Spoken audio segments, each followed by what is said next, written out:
Ferlancelot vita le raharaha tamin'ny fitsarana nitoy amina hoe raharaha hafa indray le raharaha. Inona mety toy an'izany raharaha rehetra zany Ferlancelot?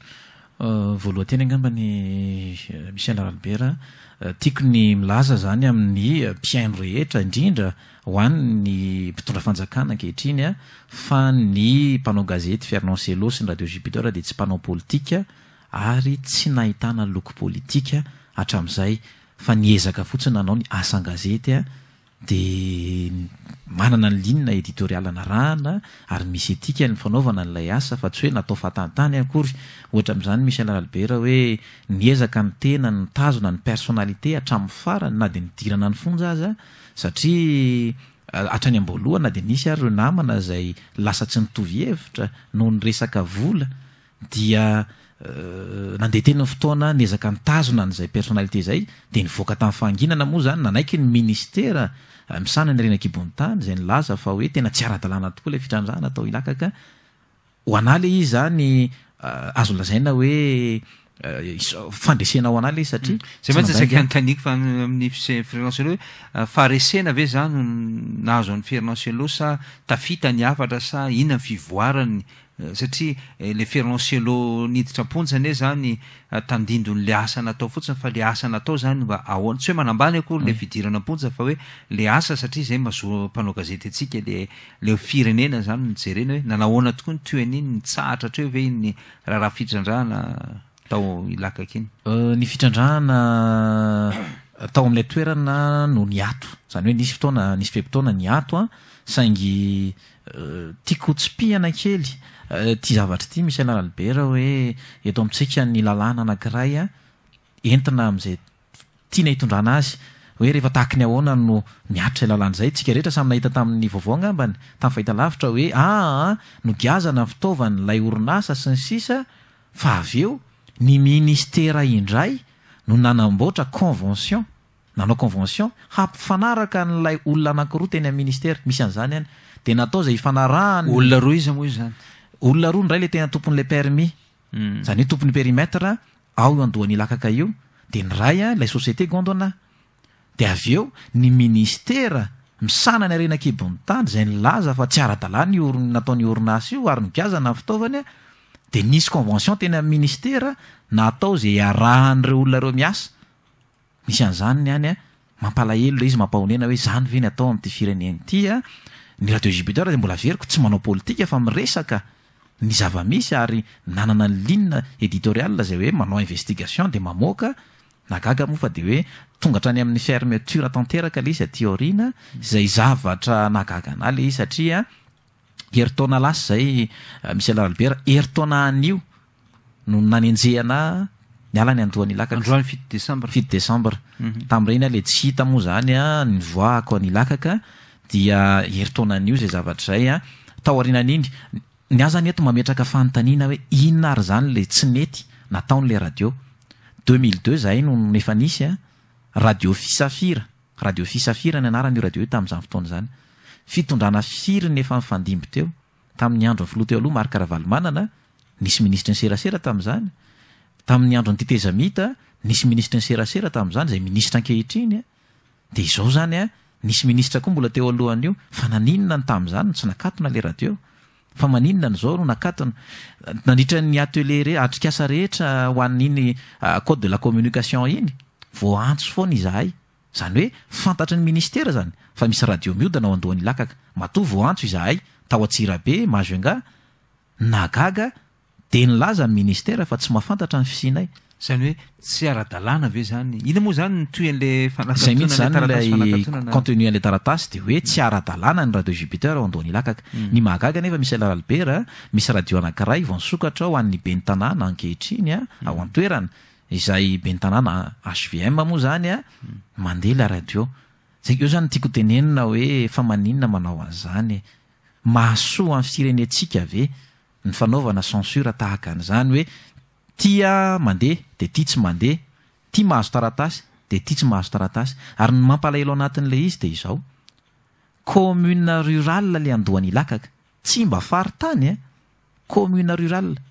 ny radio zay tokony hanome fanabeazana any amin'ny toerana tahaka an'ireny ve misy Albert nanaovana fietsika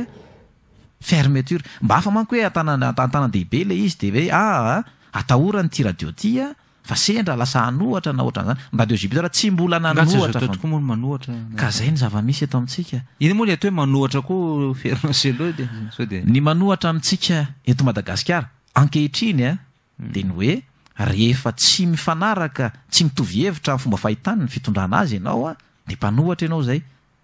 za zao herinandro roa herinandro lasa nga am'izay sa telo herinandro de le teny aso de le hevitra kosa no mety mihoatra n'izay tokony voalazany lalàna selon ny fomba firesahana amin'ny voalohany manjery ny radio Jupiter efa hoeritaona ny tsy nandeha zany zao tsy niresaka tao mihitsy zany zany hoe tamin'ny heritaona le androany resahanao io ve zay tamin'ny heritaona ohatr'izao zany nakana ny fitaovan'ny radio Jupiter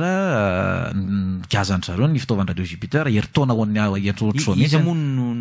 gazan'izy moa izy tamin'izany no gazan'ny fitsarana zany ny fitaovana fa tsy ny ministera koa tsy ministera zany hoe tsy nisy nidiran'ny ministera mihitsy tamin'izay fotoana izay fa ny fitsarana zany hoe ny OMC ny organe mixte de conception tao iosy no nanao an'ilay fanagazana ny fitaovana zany de tao aorianan'izay nisy fionana ina le zavatra nitranga sa le raharahany Gondwana ihany resaka raharahany Gondwana le izy zany hoe raha za zao zany mandinika an'ilay izy hoe inona zany ny tena nanagazana n'ilay fitaovana ny zavatra nanenjehana na nampidirana amponja zay dosie ny foronina hafa tanteraka mihitsy amin'ny zavatra nitranga ny andro ny 7 décembre 2016 zany hoe ny 7 décembre 2016 nisy fitakim-bahoaka vahoaka ny nangataka tsy nisy koa fidinana an-dalambe na tsy nisy fampirisihana olona hoe andeha aninona fa fampitana fotsiny de ny radio moa zany naresan'zareo fepetra hoe manakorotana io radio io de ny tenako nenjehana raha mpifandraisina zany ny zavatra roa samihafa ny fanenjehana na de tsy misy ifandraisany amin'ny radio mihitsy de ny olona nenjehana tamin'le radio indray izay ivoaka ny fonja afaka roa andro raha be indrindra angamba izy mirahalahy satria navita sazy heritaona zany migadrany heritaona ikaina sy le rasta i Florentin de ireo indray ny radio ny nampiarahana tamin'ireo zany hoe niarany-tsaraina tamin'izy mirahalahy reo indray ny radio zay tsy samy tsisy tompony izy mirahalahy reo tsy niresaka tao amin'ny radio izy mirahalahy reo zany ny zavatra nitranga tao ilakaka mampalahelo le izy de ny tompon'lay radio tsy nisy didim-pitsarana mikasika momba azy fa ilay fitaovan'ny radio zany de nomena didim-pitsarana mitokana hoe nigazan'ny fitsarana ny fitaovan'ny radio Jupiter zay zany ny zavatra mahagaga zay tsy nisy nidiran'ny ministera hoy de avy eo zahay nanantona ny ministra teo aloha ny fampiresaka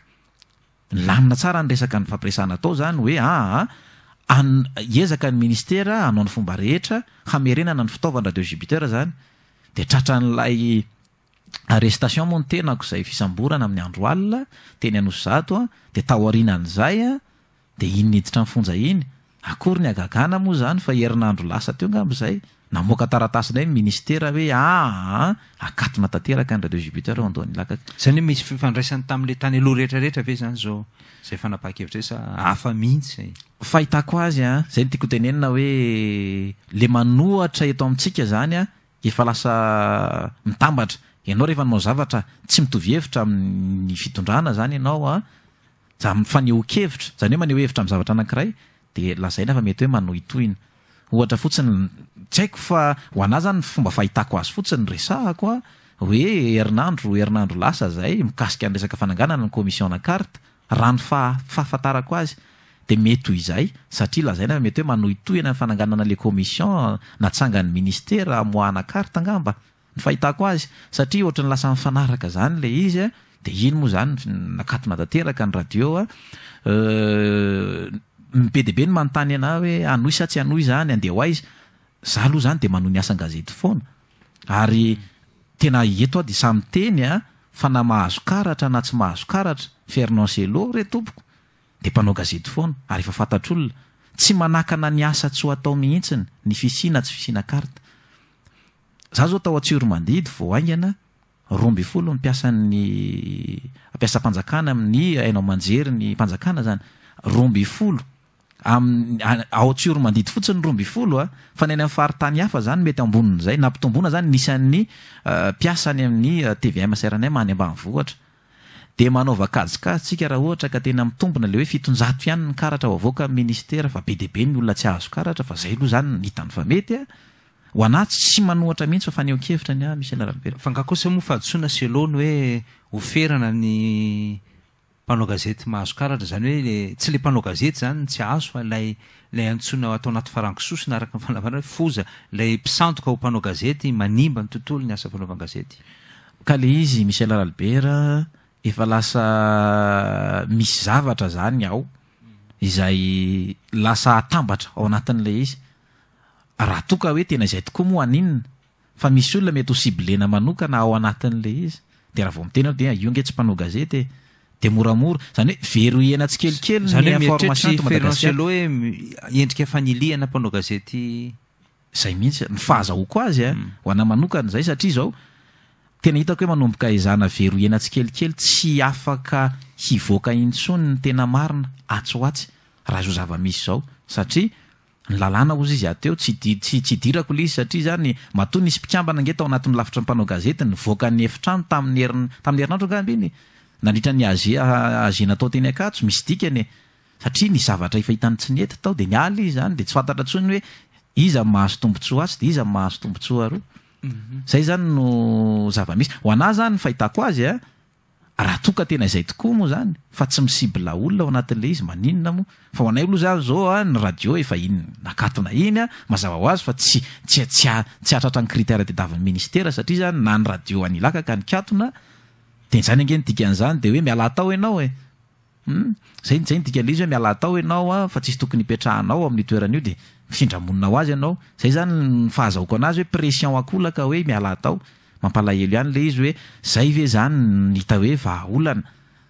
mbola verim-piano hoe ho ana za tsy mpanohatra zany mihitsy ary tsy mpanao politika fa ny olona ny fitondrana mety mieritreritra an'izay zavatra zay fa mbola veriko mety hoe ny fomba faneho-kevitra sy ny famoahana vaovao anankiray mety andraisana hoe mpanohatra ary hatramin'ny voalohany de tsy fantatra tsony zany hoe rehefa ohatry ny ahoana ny investigation eto Madagasikara de ohatry ny ahoana fa misy koa ny investigation lasa ohatry ny vava be fotsiny fa tsisy porofo mihitsy zavatra misy zany manao dossier anankiray de vava ny tena atao mafimafy ao anatin'le izy zany hoe mpanao gazety io resan'ny Fernand Sello io fa ono Fernand Sello anisan'ny tsy fantako hoe mirona miaraka amin'reto le hoe vice président ny olavitra i Fernand Sello zany ao anatin'le fanakianana amin'le commission ny fomba fahitako azy zany inona ny hevitra ny mpanao gazety zokiolona zany voatsely zay na ny fomba fahitany an'ilay fananganana commission hoe ny andraikitry ny ministera de tokony hamoaka olona anankiray misolo tena azy fa ny olavitra ny mpanao gazety ny tokony zany amolavolana n'lay fananganana n'lay commission fa tsy mitovy amin'io ihany ve nananganana azy tamin'ny efa taona lasa tokoa mitovitovy amin'ireny ihany tena mitovy satria ny ministera ihany nanao azy ny ministera nefa nilaza fa hoe zahay de tsy miditra ao anatin'io mihitsy fa tsy diranay ny famoahana an'io sy nrehetrarehetra fa le olona napetraka teo nefa ny ministera ihany nanao azy zay zany no zava-misy de raha ny lalàna zany de zay ny lalàna de le fanambarana zany ana faneho-kevitra asa mirery ty hoe mba azotsika eritreretina ve hoe io zany misy commission napetraka de aiza ho aiza ao anatin'ny lalàna satria no lafitra zany zao nangataka tao anatin'le fanambarana nataony nilaza hoe mba miangavy zahay mba ho atao mpanaramaso an'reto commission reto zany hoe nataoko ohatrany karazana ohatrany hoe nasiana rafitra kely indray zany eo ambony eo anaramaso an'reto commission reto zay zany le fangatana tany amin'ny ministera de aiza ao anatin'ny lalàna Michel Ralbera misy an'izany hoe ny olavitra mpanao gazety zany mangataka kely an'izay indray hoe atao mpanaramaso an'reto resaka lalàna zany ny olana ny zavatra tokony nataony olavitra zany de hoe na nitaraina teny amin'ny conseil d'état satria samy lalàna reo ny anizany marina ny anizany diso de tokony conseil d'état zany namaly hoe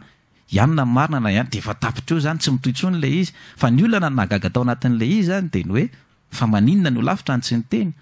za kory tsy hoe pomba ny vice président n'Antananarivo Didira Tsimbazafy fa ny zavatra anankiray rehefa marina kosa de tokony ho marina fa tsy tokony edikevitra le izy zany mahita zavatra tsy mandeha amin'ny laonina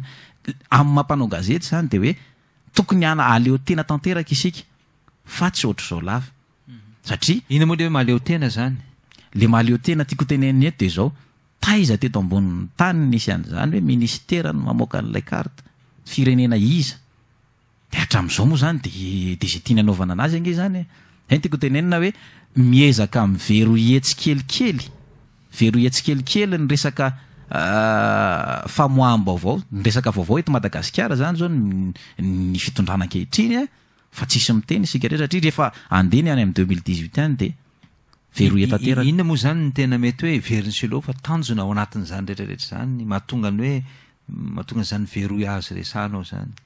Tsotra le izy Michel Albert, voalohany aloha mitady zany hoe tsy mety ho tafapetraka mihitsy satria mandeha foana ny atahoran'ny fitondrana zany de ny hoe amin'ny alalan'ny vaovao zay avoaka foana matetika no tsy anana ny fitondrana stabilité zany de zany fehezina le izy hoe ny vaovao anankiray rehefa mivoaka de zany hoe ho contrôleny zany ny vaovao mivoaka rehetra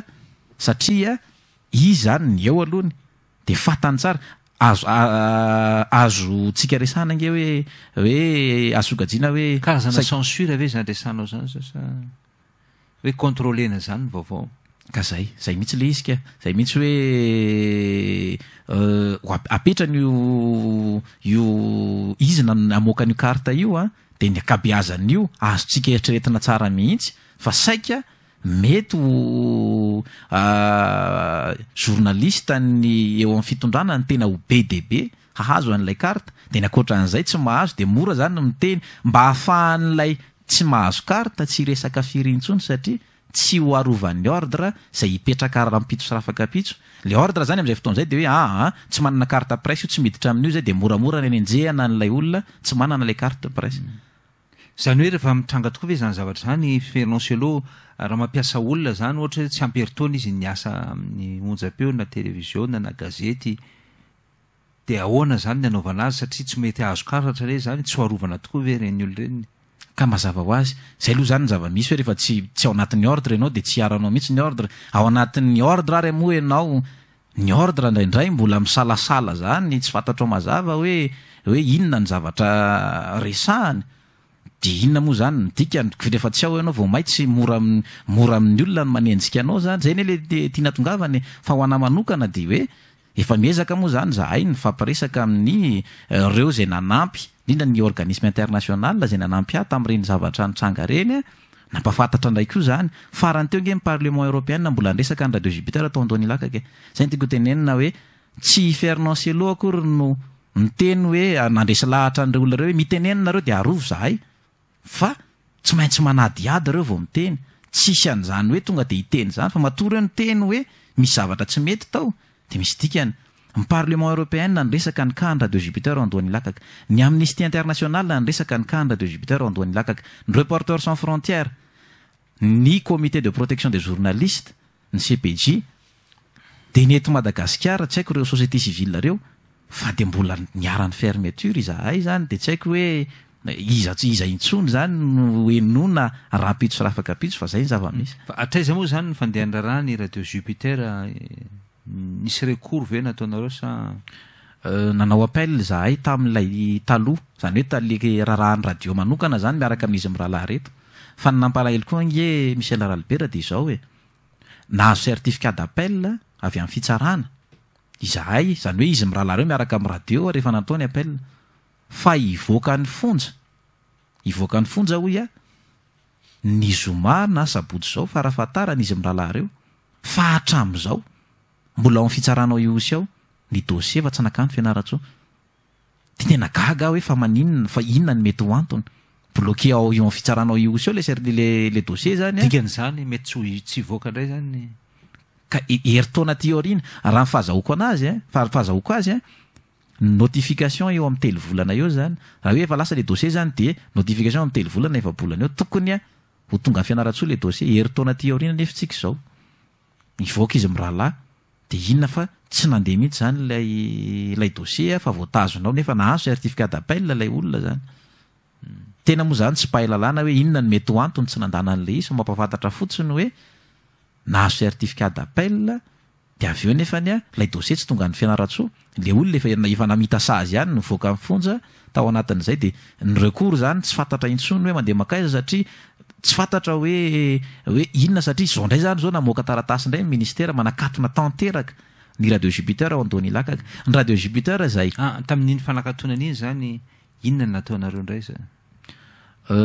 Nataonay aloha voalohany indrindra ny fanakatona nampafantatra ny olom-pirenena ny vahoaka malagasy zay hoe zay aloha zany nahazo ny radio Jupiter ao Andony Lakaka tao aoriana amin'ny fampidirana amponja tamin'ny volana May lasa teo de zao ndray zany de akatona ndray ny radio Jupiter ao Andony Lakaka. Ngamba vonresaka teo de niteny hoe tsy mpanao politika Fernand Sello ary faharoa manarakaraka an'izay tsy mpanao politika tsy radio ana mpanao politika akory ny radio Jupiter ao Andony Lakaka fa radio zay miezaka mamoaka ny zava-misy ao. Misy zavatra ohatrany somary mampalahelo anaty Michel Ralbert zay nataony SG ny ministera tamin'ny fotoanandrony nilaza ny tenany tamin'izany hoe izy natonga an'ilay fiara mahita ao mankatokana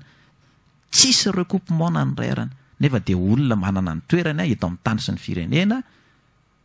tsisy idirako mihitsy le fitsaram-bahoaka tao Ilakaka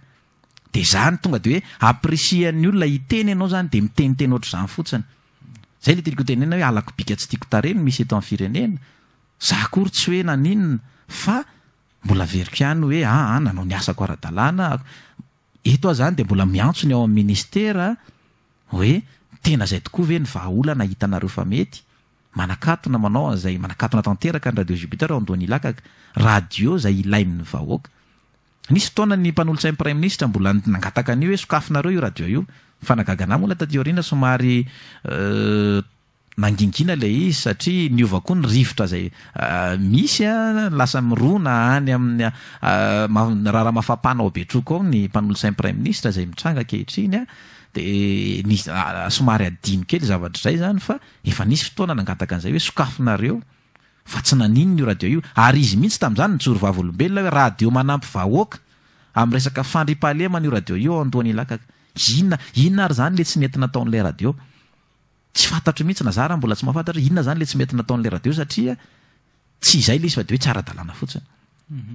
Enerzy amaraparana nindinitsika Fernand Sello asa inona no teninao entinao anampina an'izay na ny teny ngamba Michel Ralbert de ny hoe ho an'ny avy anivon'ny fitondrana indrindra ny ministera izahay dia mbola mamerina hoe tsy mpanao politika izahay.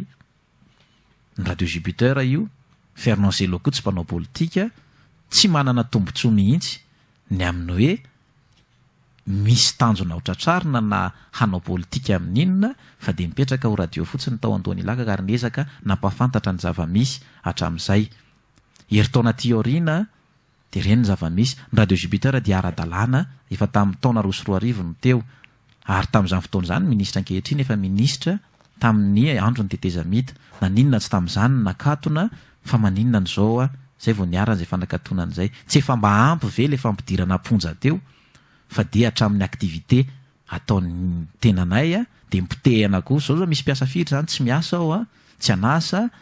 tena moa zany ankehitriny de zao mampalahelo sy mampahonena le izy mba miantso ihany re ho anareo ao amin'ny ministera izay mpanao gazety rehetra ao amin'ny ministera mba jereo ihany indrindra ho an'ireo namana zay niara-ny asa teo aloha zay lasa ny anatin'ny fitondrana any mba jereo ihany fa sena mba tsy rariny loatra tsy hitako hoe inona ny antony mankasitraka misaotra ny radio Antsiva eto angamba de manararoatra satria Michel Ralbert satria ity zany no firesahana voalohany ataoko ny tao aoriana ny